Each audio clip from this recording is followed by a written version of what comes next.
पड़ल छै बड़ा भारी, रोबै छियै मंदिर के अगाड़ी। हो बाबा विपत पड़ल छै बड़ा भारी, रोबै छियै मंदिर के अगाड़ी। माथे ढार देब गंगा के पानी, खोज दे हो हरा गेल रानी, भांग चढ़ाई देब हो भोला रानी। खोज दे हो हरा गेल रानी, भांग चढ़ाई देब हो भोला रानी।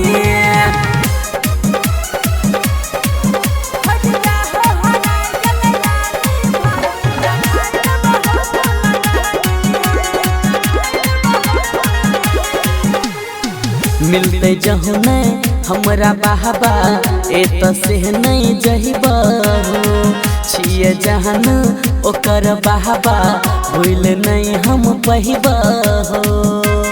हो बाबा मिलते जहु नहीं हमरा बाबा ए तो से नहीं जहिबा, छिए जहन ओकर बाबा भूल नहीं हम पहिबा। पागल जहना कटत जवानी, खोज दे हो हरा गेल रानी, भांग चढ़ाई देब हो भोला रानी। खोज दे हो हरा गेल रानी, भांग चढ़ाई देब हो भोला रानी।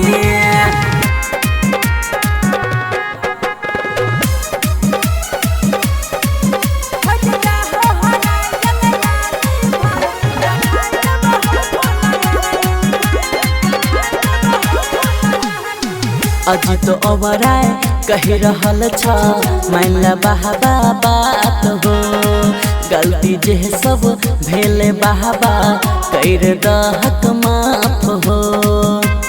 हो बाबा राइटर जितेंद्र जोई रहल छ बाबा तोरा साथ हो, गलती जे सब भेले बाबा कर दहक माफ हो।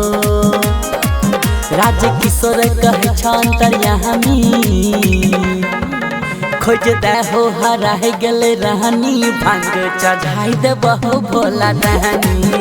खोज दे हो हरा गेल रानी, भांग चढ़ाई देब हो भोला रानी। विपत पड़ल छै बड़ा भारी, रोबै छियै मंदिर के अगाड़ी। माथे ढार देब गंगा के पानी, खोज दे हो हरा गेल रानी, भांग चढ़ाई देब हो भोला रानी। खोज दे हो हरा गेल रानी, भांग चढ़ाई देब हो भोला रानी।